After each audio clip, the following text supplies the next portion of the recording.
Hello friends, আজ আলোচনা করব WH ওয়ার্ডসকে আমরা সেন্টেন্সে কখন অ্যাডজেক্টিভ হিসেবে ব্যবহার করব আর কখন প্রোনাউন হিসেবে ব্যবহার করব।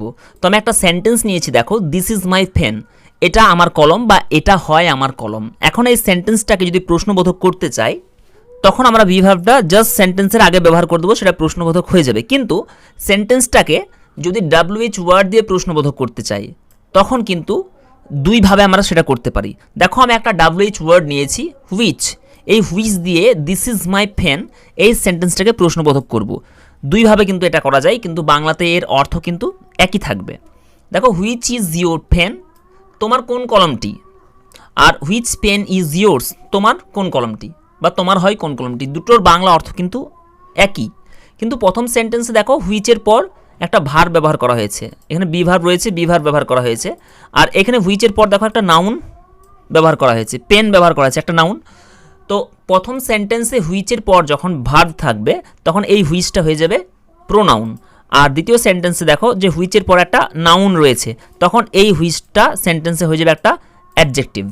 তো আশা করি তোমরা বুঝতে পারছো যে এই সেন্টেন্সটাকে দিস ইজ মাই পেন এই সেন্টেন্সটাকে দুইভাবে ইন্টারোগেটিভ করা যায় WH ওয়ার্ড ব্যবহার করে। এখানে আমি যেহেতু হুইচ নিয়েছি তাহলে এখানে হুইচ দুইভাবে ব্যবহার করেছি, একটা হুইচ ইজ ইয়োর পেন আর একটা হুইচ পেন ইজ ইয়োর্স। আমরা দুইভাবে কিন্তু বলতে পারবো, অর্থের কোনো পরিবর্তন হবে না। শুধু একটাতে WH ওয়ার্ডটা থাকবে প্রোনাউন হিসেবে আর আরেকটাতে যখন নাউনের আগে বসবে তখন থাকবে সেটা অ্যাডজেক্টিভ হিসেবে। আরেকটা সেন্টেন্স আমরা দেখে নেব। দেখো, দ্য স্কাই ইজ ব্লু, আকাশ হয় নীল।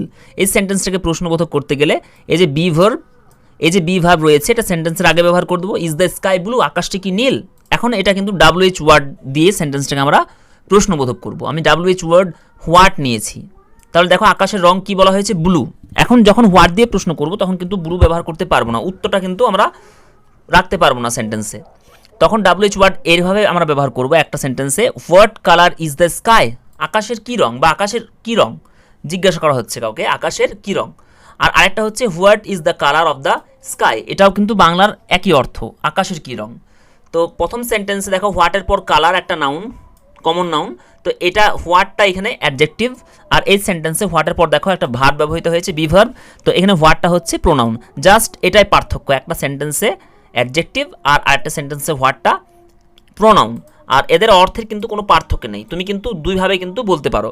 What colour is the sky যা অর্থ, what is the colour of the sky একই অর্থ। আরেকটা সেন্টেন্স আমরা দেখব। দেখো, ইট ইজ মাই হাউস, এটা আমার বাড়ি। এটা প্রশ্নবোধক যদি করতে চাই এরকম ইজটাকে আগে ব্যবহার করে দেবো। কিন্তু যদি এটাকে আমরা WH ওয়ার্ড দিয়ে প্রশ্নবোধক করতে চাই তখন আমরা বলতে পারবো হুজ হাউস ইজ দিস, এই বাড়িটি কার। আর আরেকটাতে বলবো হুজ ইজ দিস হাউস, এই বাড়িটি কার। এই দুটো ইংরেজি সেন্টেন্সই কিন্তু কারেক্ট এবং এর দুটো বাংলা অর্থ কিন্তু একই। তো ফ্রেন্ডস, আশা করি তোমাদেরকে বোঝাতে পেরেছি একটা সেন্টেন্সকে আমরা যখন WH ওয়ার্ড দিয়ে প্রশ্নবোধক করব তখন সেটাকে আমরা দুভাবে ব্যবহার করতে পারবো।